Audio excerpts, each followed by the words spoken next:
ദുരാത്മാക്കൾ എവിടെ നിന്ന് വരുന്നു എന്നത് നമുക്ക് വ്യക്തമായിട്ട് പറയാനായിട്ട് കഴിയുന്നില്ല. എങ്കിലും ചില സിദ്ധാന്തങ്ങളൊക്കെ നമുക്കതിനെ പറ്റി മനസ്സിലാക്കുവാൻ കഴിയുന്നുണ്ട്. വീണുപോയ ദൂതന്മാർ ചിലതാണ്, ദൈവസ്ഥനെ ആരാധിച്ചുകൊണ്ടിരുന്നതാണ്, ആ ദൂതന്മാർ അശുദ്ധാത്മാക്കളായതാണ് ഇത്യാദി കാര്യങ്ങൾ ഒക്കെ നമുക്ക് മനസ്സിലാക്കുവാൻ കഴിയും. എന്തായിരുന്നാലും അവ എവിടുന്ന് വന്നാലും അവയെ ഒഴിവാക്കുവാനുള്ള അധികാരം ദൈവത്തിൻ്റെ സുവിശേഷം പ്രസംഗിക്കുന്ന ഒരു വ്യക്തിക്ക് അധികാരമുണ്ടെന്നുള്ളതാണ്. ഒന്നുകൂടി പറഞ്ഞാൽ മർക്കോസിൻ്റെ സുവിശേഷം 16:17 വിശ്വസിക്കുന്നവരാൽ ഈ അടയാളങ്ങൾ നടക്കും. യേശു കർത്താവ് രക്ഷകനാണെന്ന് വിശ്വസിക്കുന്നുണ്ടോ? യേശു കർത്താവ് നമ്മെ പാപത്തിൽ നിന്ന് രക്ഷിച്ചു എന്ന് വിശ്വസിക്കുന്നുണ്ടോ? ലോകരക്ഷകനാണ് യേശു കർത്താവ് എന്ന് വിശ്വസിക്കുന്നുണ്ടോ?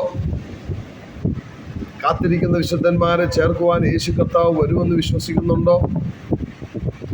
ലോക മാനവജാതിയുടെ രക്ഷയ്ക്ക് വേണ്ടി യാഗമായി തീർന്ന കർത്താവായ യേശു ക്രിസ്തു രക്ഷകനാണെന്നും അവൻ ദൈവത്തിൻ്റെ പുത്രനാണെന്നും വിശ്വസിക്കുന്നുണ്ടോ?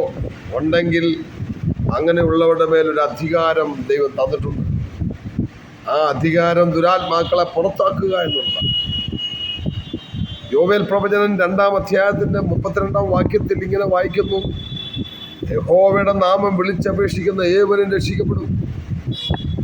ദൈവനാമത്തെ വിളിച്ചപേക്ഷിച്ചാൽ ഏത് ദുരാത്മാവിൻ്റെ പാതയിലാണോ നീ കഷ്ടപ്പെടുന്നത്, ആ കഷ്ടപ്പാടുകളിൽ നിന്ന് ദൈവം ആ വ്യക്തിയെ വിടുവിക്കുവാൻ ശക്തനാണ്.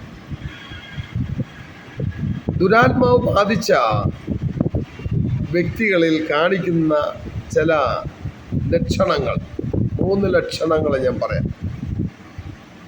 ഒന്നാമത്, ഒരാളിൽ ദുരാത്മാവുണ്ടെങ്കിൽ അവരെ പീഡിപ്പിച്ചുകൊണ്ടേയിരിക്കും. ഒരു പീഡകൻ അവരുടെ ഉള്ളിലുണ്ട്.